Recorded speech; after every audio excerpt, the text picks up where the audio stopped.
In June 2011, Steve Jobs gave what would become the most watched architectural presentation of all time, with more than 2 million views, which is an extremely high number for this type of content, and you've heard it right. It is not a famous architect, but Steve Jobs himself, Apple's co-founder, that gave an architectural presentation that I believe could and should become a reference for every architecture student and even established architect who want to have a bigger impact when it comes to presenting their ideas. Because as you may know, Steve Jobs was not only one of the best businessmen and marketer of his time, but also a master at inspiring people throughout his now legendary keynotes. His presentation style immediately made his product look better than what they already were, and it gave people a sense that their life with this specific product would just become a little bit better. And when you think about it, it is what architecture and therefore architectural presentation is all about. You have to show that your building is gonna make your client's life better. So it's why we are very lucky to have a video of Steve Jobs presenting an architectural project, Apple's new headquarters in this case, because we can really understand how we can apply the best presentation and persuasion techniques into the field of architecture. And there's two reasons the video we are going to look at today is worth analyzing. First, it is a very effective and impactful presentation. It is short, to the point, it hits all the high notes, and most importantly, it perfectly paints the picture of the environment, the project, and it gives no other options for people than to like this project. And second reason why it's always interesting to look at Steve Jobs' presentation is because everything he does and says has a purpose. And it is what makes his speeches so interesting to listen to, because nothing is random. And if you understand the technique he uses and applying them to yourself, there's no reason you won't have the same impact on the audience you're trying to convince. So we are going to tear this presentation down, and I'm going to show you the 10 lessons you can learn from Steve Jobs that's going to make your architectural presentation so much better. And I can assure you that at the end of this video and at the end of this list, you won't present your project the way you used to. But first, a little bit of background, because you might wonder why did Steve Jobs ended up presenting an architectural project. Well, the reason is actually pretty simple. In 2011, Apple announced a project for what would be their future headquarters, and they decided to build this new campus in the city where the company was founded, which is Cupertino, California, in the Silicon Valley.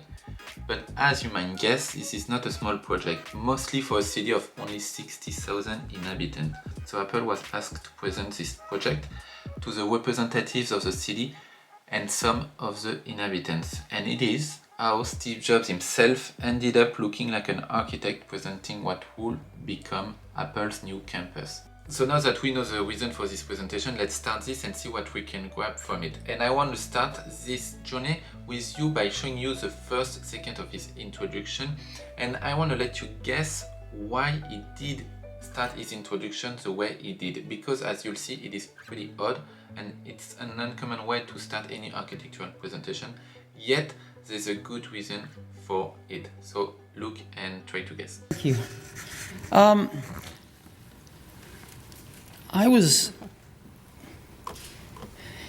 Apple's growing like a weed. And as you know, we've always been in Cupertino.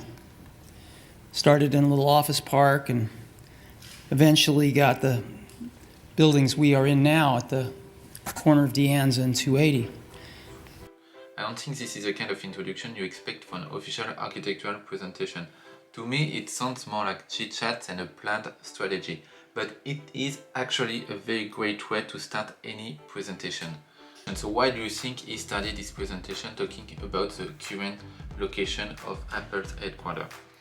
Well, you have probably heard about the importance of first impression. When you first meet someone, either it's for a job interview, for your Tinder date, or actually an architectural presentation, you know people are going to judge you within seconds. And people basically want to know if you're a friend or an enemy. In other words, they want to know if they can trust you or not. And what's best to look like a friend than saying that you live in the same neighborhood as your audience? It's going to reassure the people you're talking to, thinking that you're probably like them. And it all comes down to this deep concept of tribe. And what it means is that we tend to like more people who are from the same tribe as ours. And in Steve Jobs' case, the tribe he's talking about is the city of Cupertino and the inhabitants. But you can be part of different tribes that aren't based on the location only. You can be part of a group sharing the same hobby like hiking, swimming, playing baseball. You can be fan of the same music style or just support the same soccer team. There's no limit to the number of tribes you can have. But anyway, this is a very important concept because people tend to like more and give more credit and opportunities to people that like the same thing as they do.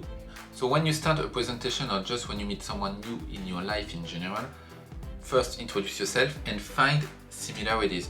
It's going to build a stronger connection with the person you're talking to, and it's also going to build trust immediately. So this is why Steve Jobs chose this approach to start his introduction. He wants to remind the city that his own history and the history of Apple is tightly connected to the city of Cupertino, and that this project isn't just about a random real estate opportunity to build a building there, but it is about staying and growing in the same community. This is a very deep statement and something that the audience, which is the city of Cupertino, is probably delighted to hear. So this is one of the best ways to make your audience like you, build rapport with them, and once you gain this trust from your client, you can show your concept. Well, no, actually I'm kidding. It is way too early for this, because if you have watched my other videos, you know that I will always recommend you to take your time, introduce yourself, Steve Jobs did that, and then introduce the environment in which the project takes place and the problem you are trying to solve. And this is something actually people often forget because they want to jump straight into their concept. But you need to remind the audience, why should we build a building in the first place? Why should we care about this project? And it is exactly what Steve Jobs is going to do next, which is show the problem you're solving before talking about the solution. Corner of Deanza and 280.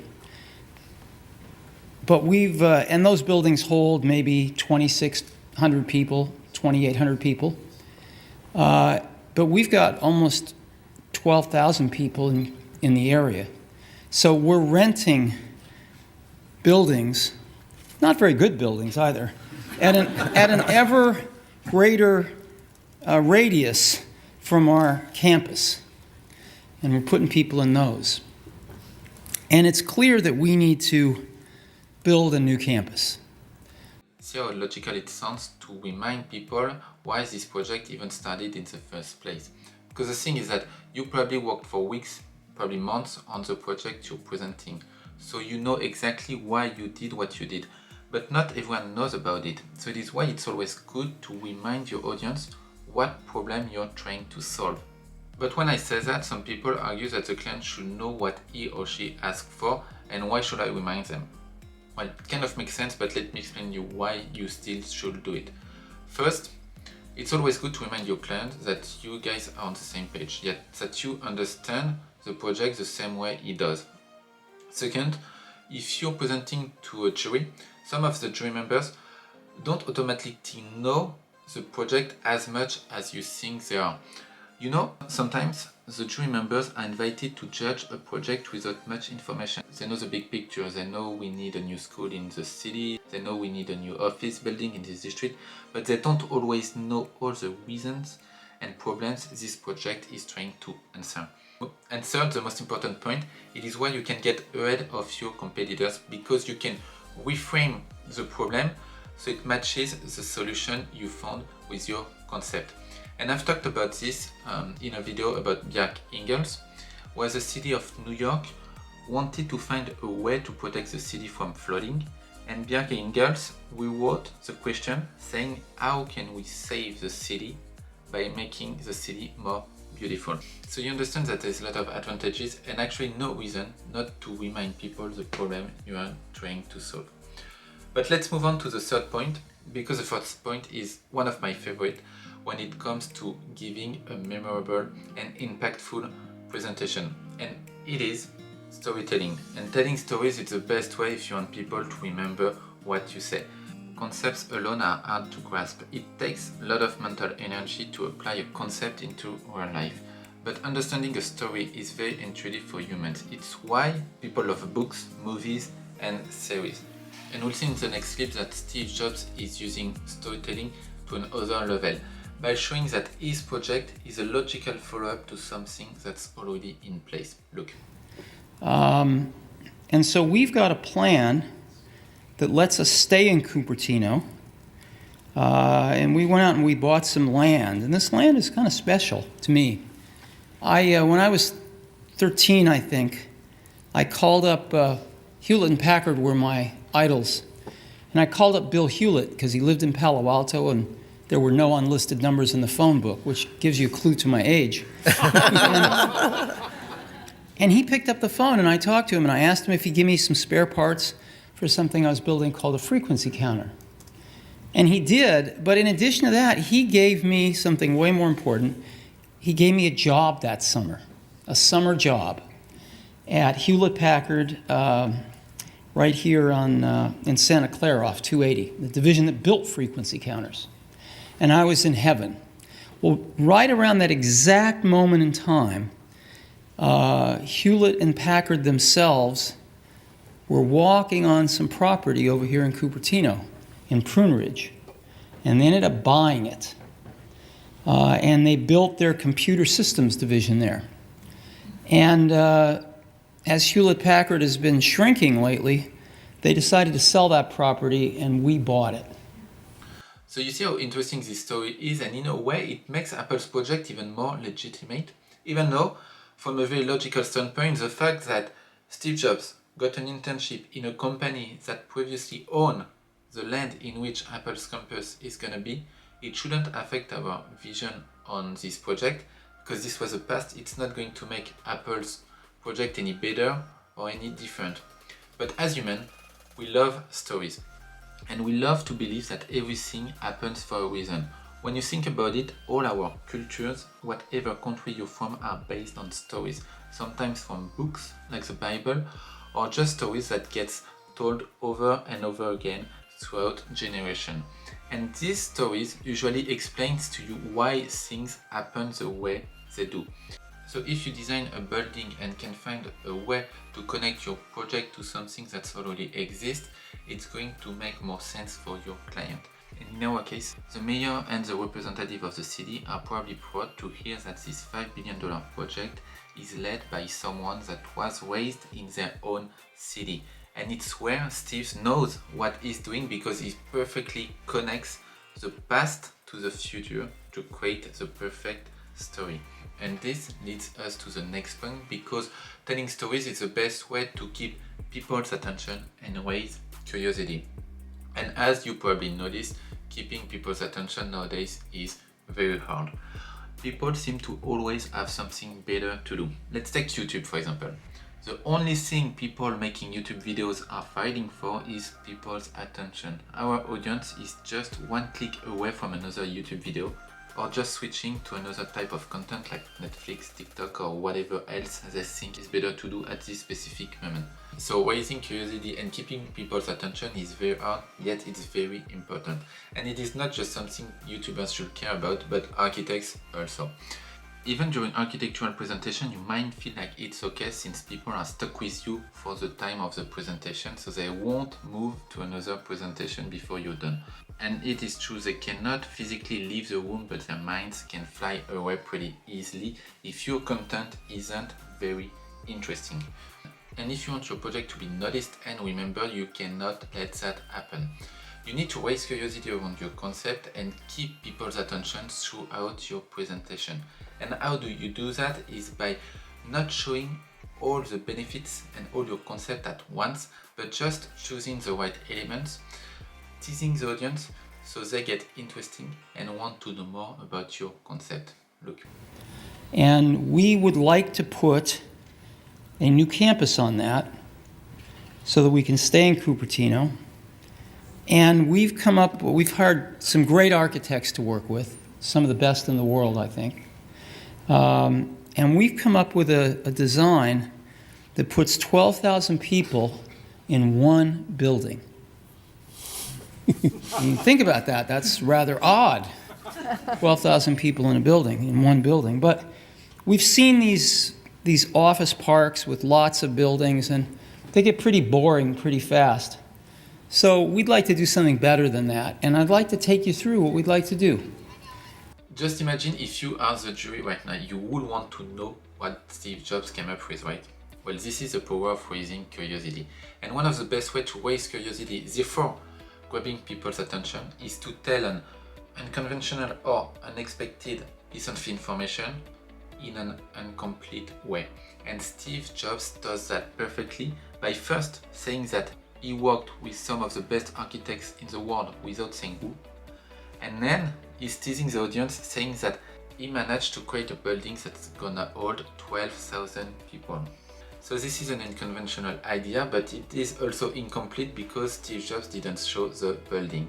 And of course, after this information, people are going to pay attention even more closely to what he has to say, because he created this kind of knowledge gap that people will want to fill.